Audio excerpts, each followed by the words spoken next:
Senhoras e senhores, sejam todos bem-vindos. Eu sou nacionalista e estou de volta para abordar mais alguns temas a respeito desse nosso país, para que você pense.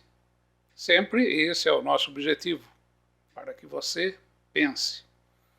Hoje eu gostaria de abordar aqui alguns temas, tá? Rápidos. Poderia me aprofundar muito mais, mas ficaríamos aí com vídeos aí extremamente cansativos. E primeiramente falando um pouco a respeito do Thiago Leifert, que eu não conheço esse rapaz, não tive ainda a oportunidade de observar o trabalho que ele deva fazer, mas ele acabou essa semana tocando num tema bastante grato ao nacionalismo, que é exatamente a questão do voto nulo. Eu acho que numa live, num podcast, alguma coisa assim do tipo, ele acabou sendo perguntado em quem votaria para presidente da República, e ele ali foi bastante incisivo e disse que votaria nulo. Essa declaração do ator ou do apresentador global, eu não sei bem o que ele faz, eu não acompanho, acabou trazendo para ele próprio uma série de questionamentos, uma série de ataques, e aquilo que nós conhecemos aí como cancelamento até, por ele ter ali declarado que faria um voto nulo, caso tivesse que optar entre os dois que estão adiante. E eu andei até vendo aqui, então, porque é o seguinte, se você pergunta para uma pessoa que é, por exemplo, seguidor do Ciro Gomes, você vai votar no Lula ou no Bolsonaro? Ele vai de pronto dizer assim, não, Ciro Gomes. Se ele vai aí na Simone Tebet, você vai votar no Bolsonaro ou no Lula? Vou votar na Simone Tebet, simples assim. Todo e qualquer eleitor que tem aí uma opinião formada, principalmente dentro desses meios de comunicação, faria esse tipo de pronunciamento. Mas o Thiago Leifert, ele disse, olha, você vai votar no Bolsonaro ou no Lula? Não, eu vou votar nulo. E isso causou para ele uma série de problemas, cancelamento, muita gente ofendendo, né, como é normal, chamando de imbecil, de burro, e uma série de coisas aí, ofensas, né, e como tipo assim, olha, você tem que votar em quem eu vou votar, certo? Se você não votar em quem eu vou votar, você não serve. E o mais interessante de tudo isso é que a maioria dessas pessoas estão localizadas aí na esquerda. A esquerda caiu em peso em cima do cidadão, porque ele não vai votar no Lula. E também não vai votar no Bolsonaro. Essa foi uma questão que acompanha o nacionalismo há alguns anos. Eu, por exemplo, já cheguei até a rasgar meu título de eleitor, não fui votar, certo? Não votava mais. Acho que nas últimas 3 eleições aí, ou 4 eleições, eu não votei. Paguei multa, sabe? E hoje, por uma questão aí de divulgação de uma ideia, eu estou no PRTB e acabei entrando no partido no último dia, porque me convenceram. Me colocaram ali atributos convincentes para que eu estivesse no PRTB, mas eu não participaria do meandro político de forma alguma, caso não houvesse um objetivo maior, caso não houvesse algo que fosse compensador no sentido de ali estar, compensador no sentido de desenvolver, de implantar e começarmos a falar coisas sensatas dentro da política brasileira, para que possamos ter um futuro com esse país. Em termos geopolíticos, o mundo tem mudado rapidamente, e o Brasil não está se atentando a isso. O Brasil continua seguindo firme e forte para um tremendo de um buraco de onde não conseguirá sair por muito tempo. E, portanto, a declaração do Thiago Leifert de que votará nulo não é simplesmente por abster-se, não é simplesmente por concordar com quem ganhar ou quem está aí. O objetivo não é esse. objetivo e a maneira dele de pensar, que eu entendo muito bem como é que funciona, é exatamente, olha, não gosto, não quero, não concordo com essas frentes políticas que aí estão. É simples assim. Nem Bolsonaro, nem Lula, nem Tebet, nem Ciro, nem PSDB, nem seja lá quem for. Sou contrário a essas políticas, a esses modelos políticos que estão aí, que está aí implantado. O modelo político é um só. Os partidos podem ser muitos, mas o modelo político é um único apenas. E existe aqui uma chave muito importante. Uma chave muito importante. O voto nulo significa não. Não. E numa organização correta, dentro de um sistema minimamente honesto, o voto não significaria, se ele acabasse vencendo as eleições, significaria que aquele candidato que venceu, ele não foi eleito. E seria necessário aí haver uma nova eleição, com outros nomes, com outras tendências. A questão justa para o voto nulo. Ele significar não. O problema é que a Constituição brasileira, quando ela foi perpetrada, quando ela foi desenvolvida, ela já foi desenvolvida para ser dessa forma. Não existe a possibilidade de dizermos não a qualquer que seja o eleito. Mas podemos protestar. Vocês já pararam para pensar que quando essa Constituição foi feita, ela foi feita exatamente para isso? Para que aquele que vota nulo, aquele que vota branco e aquele que se abstém não tenha o poder do não em suas mãos? O brasileiro não está conforme, não está contente com o modelo político que nós temos. Isso é óbvio, isso é claríssimo. Podemos aí tomar como base nas últimas eleições. Nós temos, na verdade, se o voto nulo e o voto branco tivessem o poder do não, o presidente da República é ilegítimo. Os vereadores, senadores, deputados, governadores, prefeitos, eleitos nas últimas eleições são todos eles são ilegítimos. Todos eles são ilegítimos, porque a quantidade de votos nulos, brancos e abstenções estão cada vez maiores. Por quê? Porque o povo percebe, porque o povo sente, porque o povo tem a consciência de que esse modelo político que aí está não nos representa. É uma mentira, é uma farsa, é uma falácia. Emendando um assunto no outro, por exemplo, para que você avalie, essa semana o PT acabou aí vazando um projeto, né, de governo. Sabe, aquelas coisas assim que são feitas de última hora, vão escrever aí, escreve aí, Mercadante.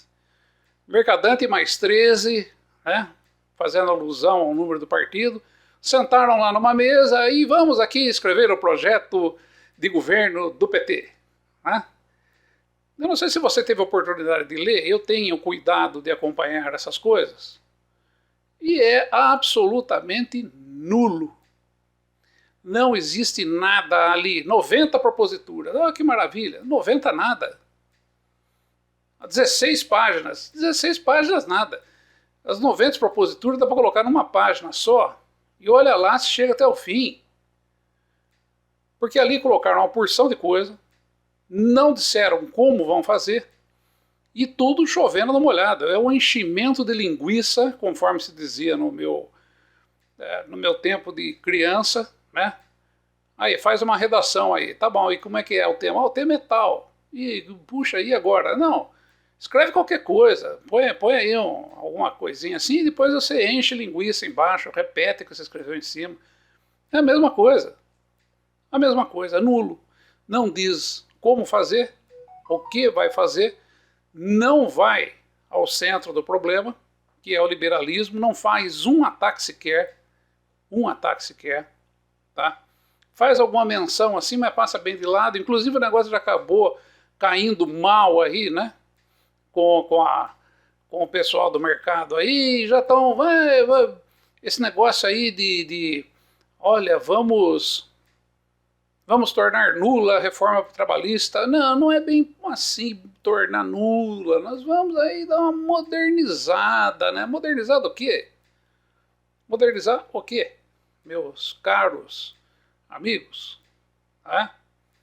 Então veja bem, sabe? Não sabem como fazer, estão fazendo negócio de última hora, estão sentando numa mesa e pior de tudo, com o andar da campanha estaremos conversando com o povo para melhorarmos o nosso projeto. Ou seja, né? É aquele negócio, né? O cara fica 4 anos num túmulo, escondidinho, lá bem escondidinho, né? E daí chega na hora da eleição, o cara de última hora senta numa mesa, agora eu vou fazer aqui, aquilo que vai ser o projeto de governo. E o nego rabisca ali na mão mesmo, escreve aí, sabe? Uma esculhambação, uma palhaçada, vocês não têm nada, depois vem bater no peito aí dizer que são alguma coisa. Temos aqui tantos doutores, aqui você tem um bando de imbecis aí dentro. Tenha santa paciência. Mas e do governo do Bolsonaro? Você não vai falar nada? Precisa falar? Vocês acham realmente que precisa falar alguma coisa a respeito do governo desastroso do Bolsonaro? Claro que não, né? Nós estamos vivendo isso daí.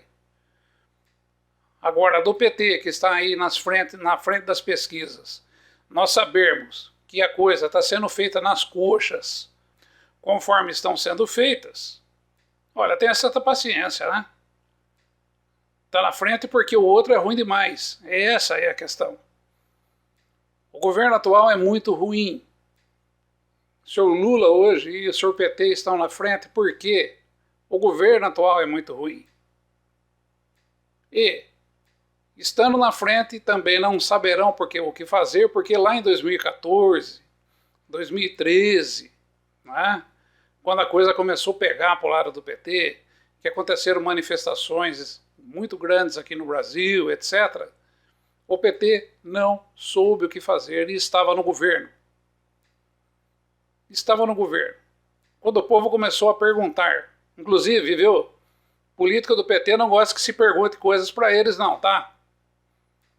São covardes, são omissos e não gostam de responder pergunta. Sempre foi assim. Continua sendo. E continuará sendo. Tá?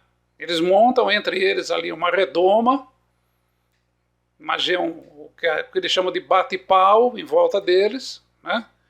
E ficam lá instalados confortavelmente, distribuindo algumas migalhas aí, o pão com mortadela, conforme a turma fala, para cada um aí, para um e para outro. É assim que funciona. Do outro lado também, para dizer que eu não estou dizendo, tá? Do outro lado também funciona da mesma maneira.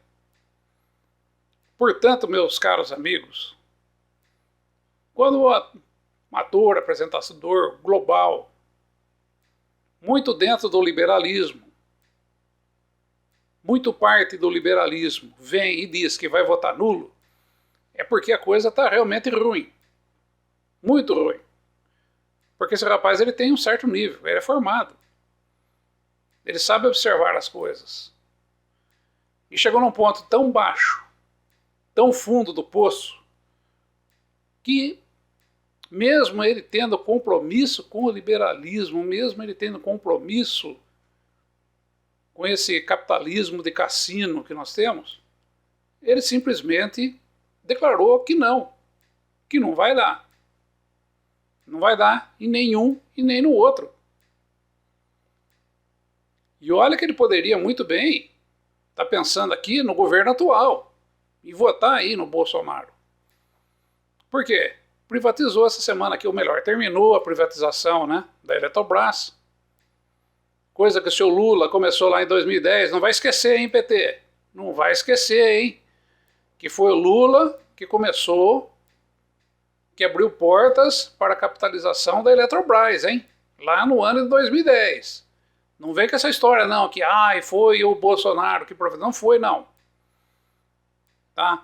Vocês adiantaram muito bem o caminho, até os 50%, né?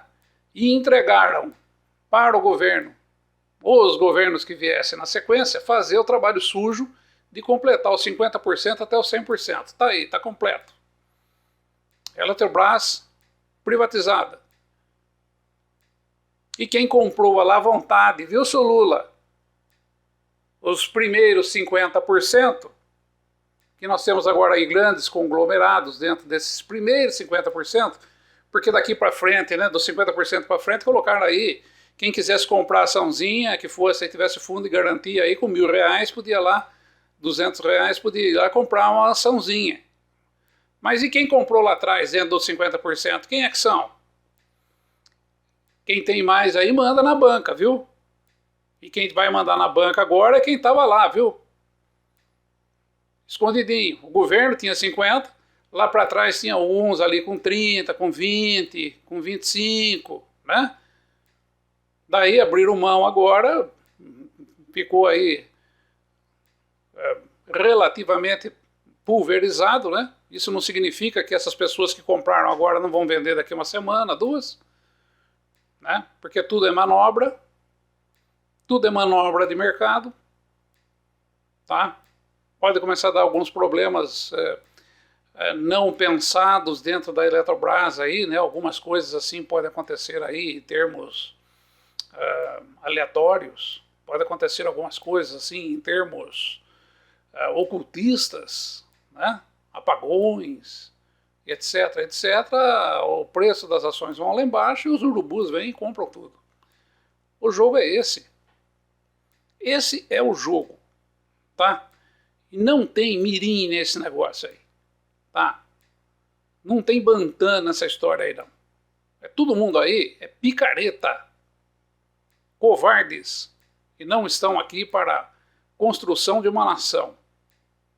E, repito, quando gente instruída começa a cair na realidade com relação à questão de voto nulo, e que isso não é meramente um protestinho, mas simplesmente significa não. E isso deveria ser a tônica do negócio, numa eleição onde o não fosse maior do que aquele que está em primeiro lugar. Favas contadas, nova eleição, novos candidatos. É isso que o nacionalismo quer. E estamos numa situação insuportável. Insuportável. É de arrepiar, sabe? É de passar mal.